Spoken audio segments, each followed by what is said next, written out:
আল্লু অর্জুন অভিনীত পুষ্পা সিনেমাটি হয়তো অনেকেই দেখেছেন। এই মুভিটি পরিচালনা করেছিলেন সাউথের নামকরা একজন ডিরেক্টর সুকুমার। এবার তিনি বলিউড কিং খানের সঙ্গে কিন্তু কোলাবরেট করেছেন।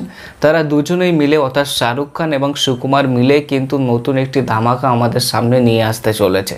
আপাতত মুভিটির নাম কি হবে, কারা কারা এই মুভিতে থাকছে, এই সম্পর্কে কোনো আপডেট কিন্তু এখনও পর্যন্ত পাওয়া যায়নি।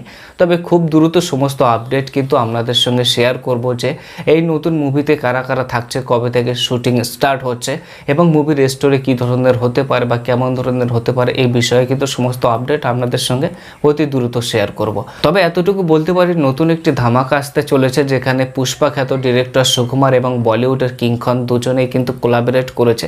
এর আগে শাহরুখ খান কিন্তু সাউথের একজন নামকরা পরিচালকের সঙ্গে কাজ করেছিলেন অ্যাটলি কুমারের সাথে। জোয়ান মুভিটি কিন্তু সুপারহিট হয়েছিল। জোয়ান মুভিতে তিনি অভিনয় করেছিলেন এবং অ্যাটলি কুমার ছিলেন। তো অ্যাটলি কুমারের ওই জোয়ান মুভিটি কিন্তু সুপারহিট হয়েছিল, শাহরুখ খান অভিনয় করেছিলেন। এবার তিনি আবারও কিন্তু সাউথের নতুন একজন ডিরেক্টরের সঙ্গে কোলাবরেট করছেন এবং আশা করা যায় এই প্যান ইন্ডিয়া মুভিটি কিন্তু একটি ধামাকাদার মুভি হতে চলেছে। তো এই মুভি রিলেটেড অন্যান্য আপডেট এলে কারা থাকছে, টাইটেল কী হতে চলেছে, কবে থেকে শুটিং স্টার্ট হচ্ছে বা অন্য কোনো আপডেট এলে অবশ্যই আপনাদের সঙ্গে শেয়ার করব। আর মুভি রিলেটেড যে কোনো আপডেটের জন্য অবশ্যই চ্যানেলটি সাবস্ক্রাইব করে সাপোর্ট করবেন। ধন্যবাদ।